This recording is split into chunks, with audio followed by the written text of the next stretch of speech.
어리석은 자는 그의 마음에 이르기를 하나님이 없다 하는도다.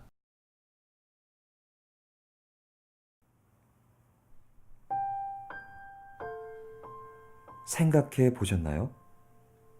인간은 도대체 어디에서 와서 무엇 때문에 살다가 또 어디로 가는 존재일까?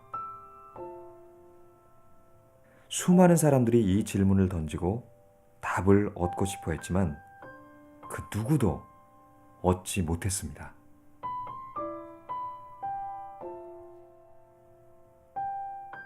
하나님의 말씀인 성경에만 그 답이 정확하게 기록되어 있습니다. 종교. 인간이 있는 곳에는 반드시 종교가 존재합니다. 아무리 미개한 인간이라도 다른 동물들에게는 없는 종교성이 있습니다. 왜일까요? 성경은 이렇게 말씀합니다.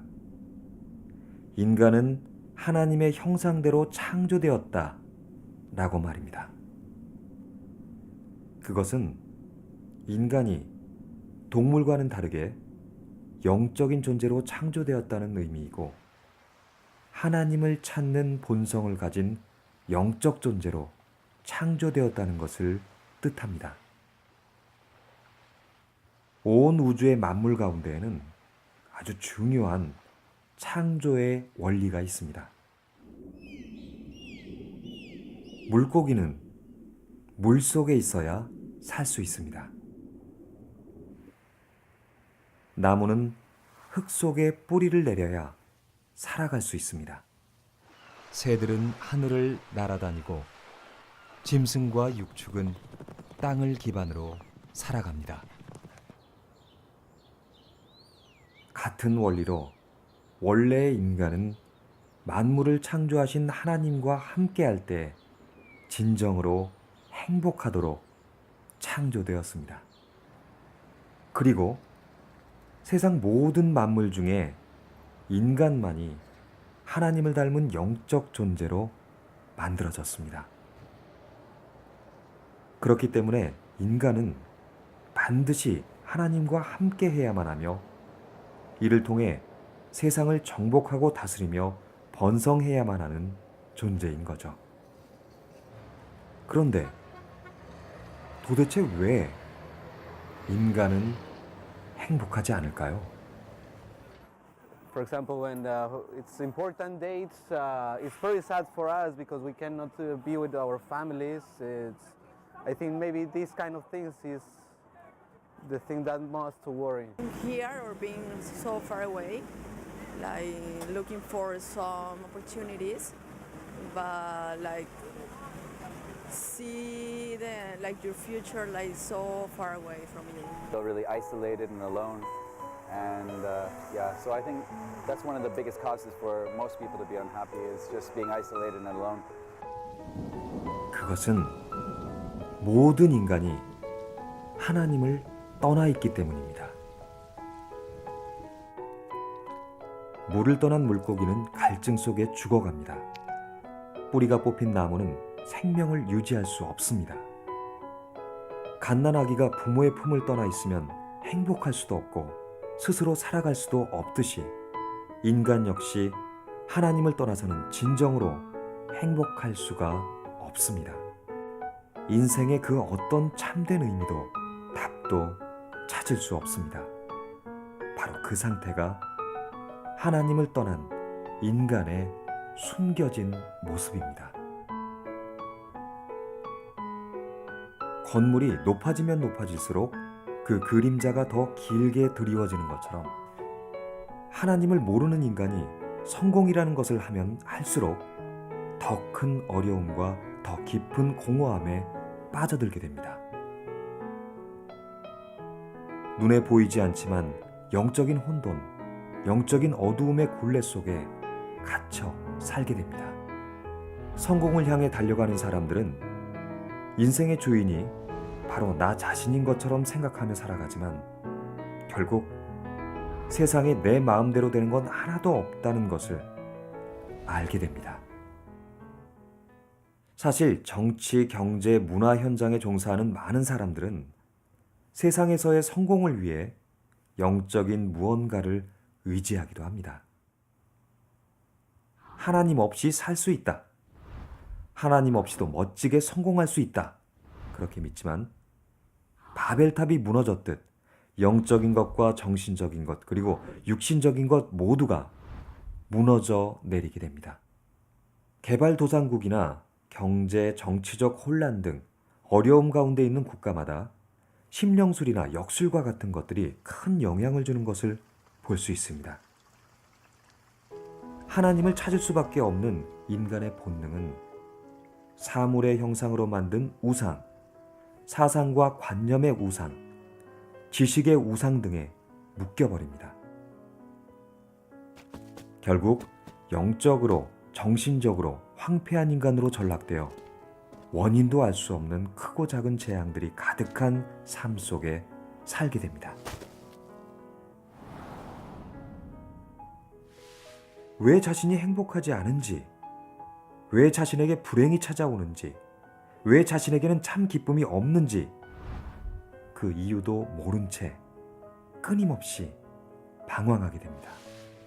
스스로는 절대 빠져나올 수 없는 운명이라는 것에 묶인 채 미신, 우상, 점술, 역술, 신비 체험 등에 빠져들기도 합니다. 하나님을 떠난 사람은 참 행복을 얻을 수 없습니다. 당연히 참 안식도 없습니다.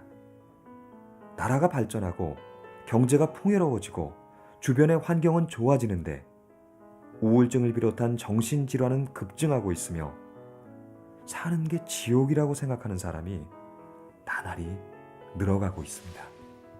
또한 질병, 경제적 어려움, 가정의 문제와 가문의 환란, 도저히 이해할 수 없는 육신의 문제가 끊임없이 반복되기도 합니다.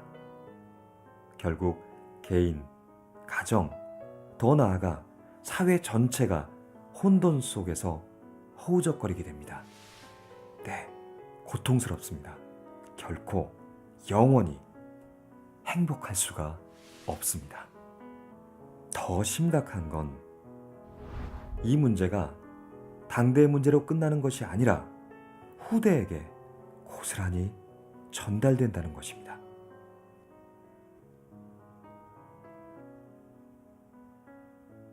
도대체 왜 인간은 이런 헤어나올 수 없는 문제에 빠져버린 걸까요? 행복하게 살아야 할 인간이 왜 온통 문제투성이인 인생을 살게 된 것일까요? 성경에는 범죄하여 하나님을 떠난 인간이 영적 존재인 사탄의 권세 아래 묶여 살게 되면서부터 행복이 없는 문제투성이 삶을 살게 되었다라고 말씀하고 있습니다. 첫 사람이었던 아담과 하와가 사탄의 꿰매 넘어가 선악과를 먹고 범죄하여 죄와 저주 가운데 빠졌고 결국 하나님을 떠나 사탄의 지배 아래에 살게 되었다고 성경은 말씀하고 있습니다. 수고하고 무거운 짐진 자들아 다 내게로 오라. 내가 너희를 쉬게 하리라.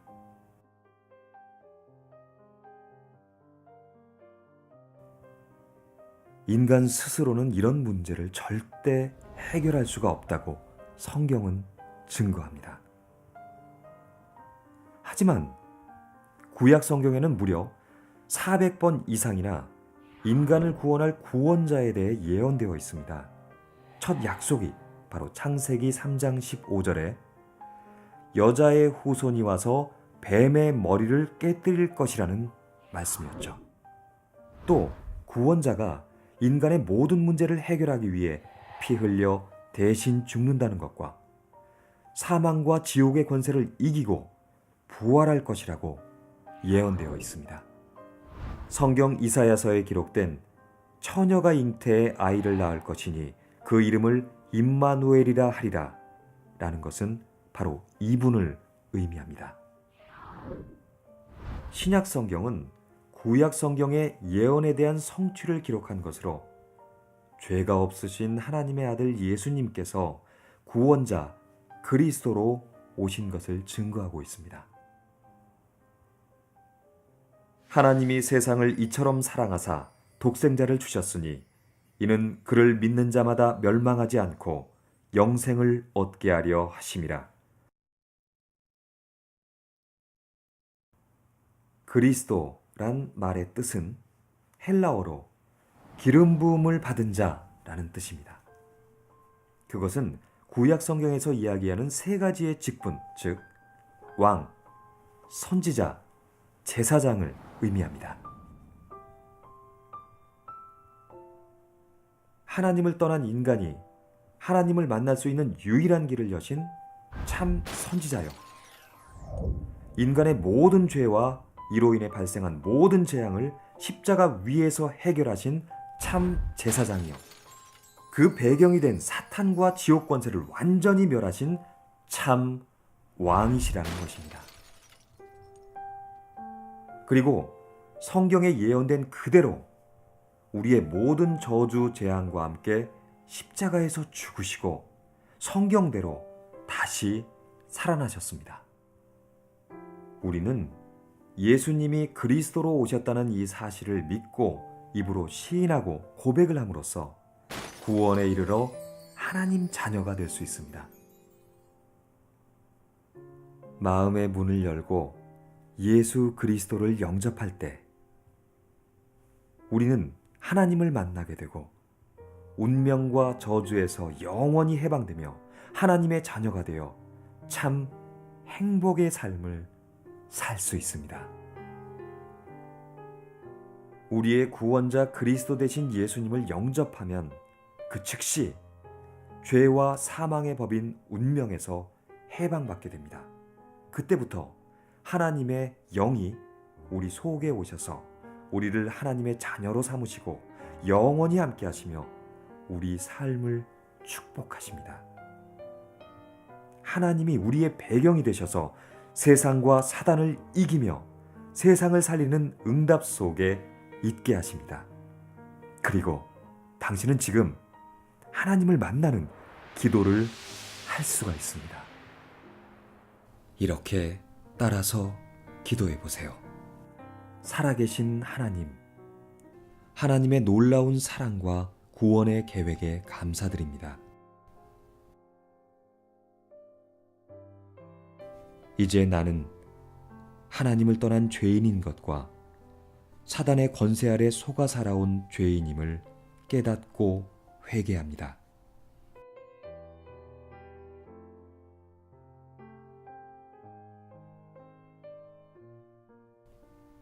지금 내 마음의 문을 열고 구원자 그리스도 되신 예수님을 나의 구주, 나의 하나님으로 영접합니다.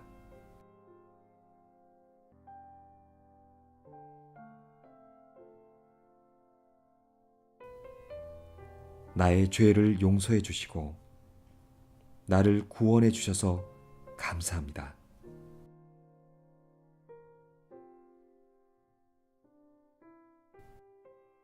이제부터 하나님의 뜻에 순종하며 살게 하여 주옵소서.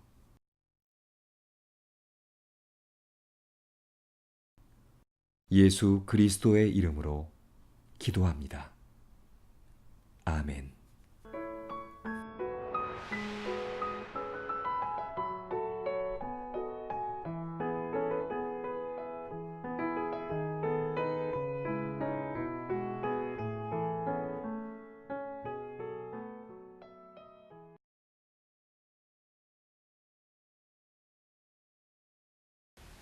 こんにちは。シカゴホーリーネーション長老教会の執事寺島和正と申します。僕はアメリカに来てキリストに会ったんですけども、その前は僕は東京にいて東京でプロのトランペーターとして活動してました。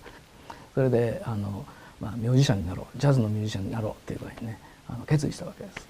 それで大阪で4年間アルバイトをして、それで下積みをしてね、でいろんな人からちょっと演奏してみないっていう仕事の誘いが来るようになった頃によしと思って東京にね移って、で東京でプロとしてねやるっていうことを決意したわけです。それで東京に来たんだけども、それまでは自分がこう目立ってこう自分が特別な存在でっていうのがあったもんだけども、東京来てみたらね、みんなこうプロの人がいっぱいいるわけですね。で別に自分が特別でも何でもないなっていうことにそれを思い知らされて、それでこう他の人が持ってないなんか違ったものを僕は自分が持たなきゃいけないなっていう具合に思ったわけです。その練習だけでなくて、なんかこう超人間的な何かをこう身につけなきゃいけないじゃないかみたいな、こういう考えになったわけですね。そうこうしてる時にこう仲間のミュージシャンからこうなんかインスピレーションがねこうつくよみたいなことを言われてね、こう麻薬をねこうやってみないかとか言ってこう持ちかけられたわけですね。それでその時は本当にちょっとこう人間の努力ではなんかできないようなことをやりたいと思ったんで、こう手を出してしまったわけですね。それからこう有名なミュージシャンがこうなんか不倫みたいなねこう浮気をやったりとか、そういうのをやってるのを見て、これは自分もやってみるべきだ、芸の肥やしになるだとかって、そんなふうに思って、不倫っていうかね、妻のある女性の方とねこう付き合ったりとかね、そういうこともしましたし、それからこうなんかこう自分の未来がこう分かるんじゃないかと思ってね、占い師のところ行ってみたりとか、そういうのもしたんですね。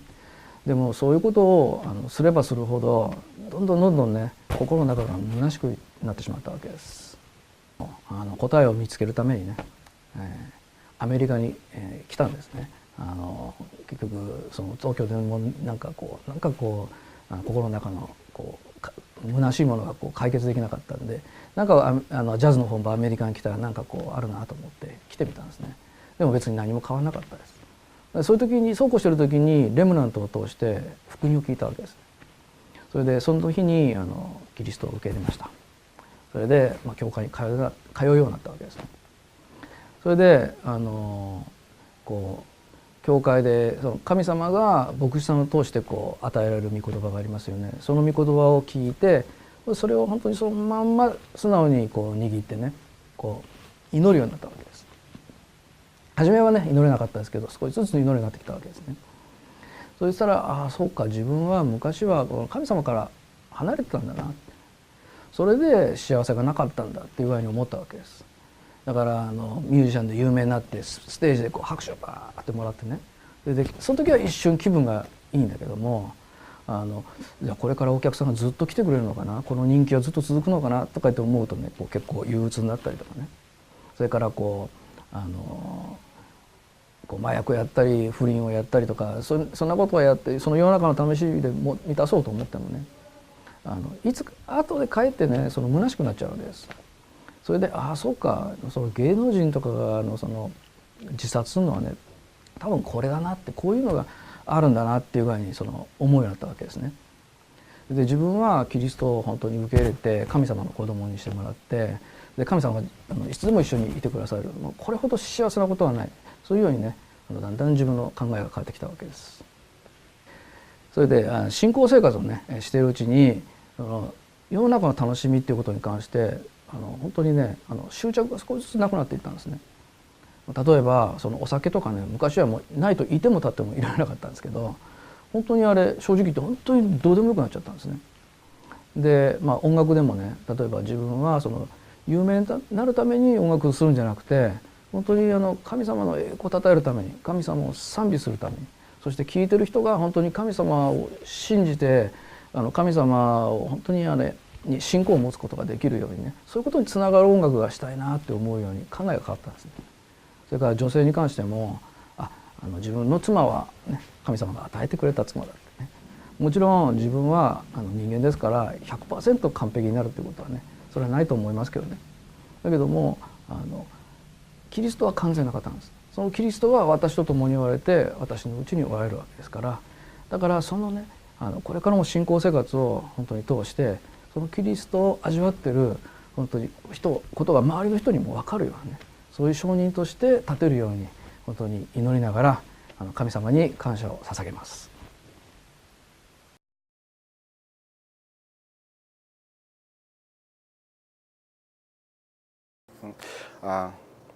Moi, je suis dans une famille catholique et très jeune, j'ai commencé à partir à l'église catholique avec mes parents. Et on avait l'habitude d'aller devant les statues pour prier et allumer les bougies. parce qu'on voulait quoi? La protection, le bonheur et la paix. Mais malgré cela, dans ma famille, beaucoup de problèmes sont arrivés. Et mes parents n'arrêtaient pas de se disputer. Quand j'avais 8 ans, ils ont divorcé. C'était très, très difficile pour moi, ma famille, mes frères et sœurs. Et ma mère s'est remariée. Et c'était encore très difficile parce que je m'entendais mal avec mon beau-père. Donc d'autres problèmes encore sont venus. Quand j'avais 12 ans, mon père a accepté Jésus. Mais moi, je ne savais pas ce que ça voulait dire. En plus, pour moi, on croyait déjà en Dieu. Mais en plus, moi, ça ne m'intéressait pas. Je voulais m'amuser. Et au lieu d'aller à l'école, je partais avec mes amis pour faire des bêtises. C'est comme ça qu'à 13 ans, j'ai commencé à fumer. À 15 ans, j'ai commencé à boire. Et à 17 ans, j'ai commencé à prendre de la drogue. J'étais très rebelle. À 17 ans, j'ai arrêté d'aller à l'école. Et je suis parti de chez mes parents à 18 ans. Je suis parti vivre chez quelqu'un d'autre. J'étais avec une bande d'amis avec qui on se battait avec d'autres bandes. Et 3 de mes amis sont morts avec des coups de couteau. Moi-même, j'ai poignardé une personne un jour, mais cette personne n'est pas décédée grâce à Dieu. On faisait beaucoup de bêtises, trafic de drogue, trafic de chèques volés, des cambriolages, beaucoup de choses comme ça. Ma mère souffrait beaucoup, ma famille souffrait beaucoup. Ma mère même m'a dit qu'elle ne pouvait pas dormir. À chaque fois qu'elle entendait justement l'ambulance, elle pensait que c'était moi qui étais mort. Je faisais beaucoup souffrir ma famille, mais je souffrais aussi beaucoup moi-même. J'avais beaucoup de problèmes intérieurs. Je faisais comme si j'étais fort, mais je me sentais très mal à l'intérieur. Et je ne savais pas pourquoi. Une fois même, j'ai fait une crise d'angoisse et je suis parti à l'hôpital pour ça. Mais un jour, j'ai entendu que Dieu m'aimait. Un jour, j'ai compris que si mes problèmes dans ma famille continuaient comme ça, c'est parce que j'étais séparé de Dieu. Et que donc j'étais esclave de Satan, comme tous les hommes. J'ai compris que la manière que Satan a trompé Adam et Ève, en leur faisant croire que s'ils mangeaient le fruit, ils pouvaient devenir comme Dieu, c'est la même manière qu'il trompe encore l'homme aujourd'hui. Parce qu'en fait, il voulait leur faire comprendre qu'ils n'avaient pas besoin de Dieu. Et c'est exactement la pensée que j'avais. Et j'ai compris que tous les hommes qui étaient séparés de Dieu sont automatiquement esclaves de Satan et n'ont pas le choix que de tomber dans l'idolâtrie. Et c'était le cas de ma famille. Ils n'ont pas le choix que de tomber dans la dépendance, comme moi. Rapidement, je suis devenu dépendant de l'alcool et de la drogue. Chaque jour, quand je me levais, il fallait que je puisse consommer de la drogue. Et toute la journée, je prenais la drogue, de l'alcool. Ça a duré 8 ans. Et c'est aussi pour ça que beaucoup ont des problèmes psychologiques, comme moi aussi. J'ai compris que beaucoup de cas de maladie viennent de ce fait-là aussi. Ce jour-là, j'ai compris une chose importante. Si je mourais comme ça, j'allais en enfer. Et non seulement cela, mais la malédiction allait continuer de génération en génération. Et que le seul moyen de s'en sortir, c'est d'accepter Jésus-Christ. Ce jour-là, j'ai accepté Jésus. Ce jour-là, il s'est passé quelque chose que je ne peux pas expliquer. J'ai reçu vraiment l'amour de Dieu. La paix entrée dans mon cœur. J'étais quelqu'un qui était très haineux. J'avais la haine. Très colérique. J'étais très anxieux. J'avais beaucoup de rancune. Mais ce jour-là, tout ça est parti. Tout ça est parti et à la place, j'ai reçu de la compassion. Je voulais une seule chose, c'est partager cette bonne nouvelle à tout le monde. J'ai parlé de cela à ma famille. Presque tout le monde a accepté le Seigneur. J'ai parlé de ça à mes amis aussi, ils ont accepté Jésus. J'ai parlé de ça aussi à des anciens ennemis qui ont aussi accepté Jésus. Et ma mère m'a dit que depuis, elle a reçu la paix aussi. Ma famille a complètement été transformée. Et mon seul désir aujourd'hui, c'est de prêcher l'Évangile. Mais il y a une chose importante que je voulais dire. Si j'ai pu écouter cette bonne nouvelle, c'est parce que j'ai rencontré quelqu'un. Cette personne, c'est ma femme aujourd'hui. Si j'insiste là-dessus, c'est pourquoi Dieu travaille au travers des rencontres. Mon père aussi, quand il a accepté Jésus, c'est à travers une rencontre. Et aujourd'hui encore, si on s'est rencontrés, c'est parce que Dieu l'a voulu. Dieu connaît votre vie, Dieu connaît votre cœur, et il veut changer tout cela. Au travers de cette prière qui dure une seule minute, votre vie, votre destin, le destin de votre famille va être transformé. Maintenant, le choix vous appartient.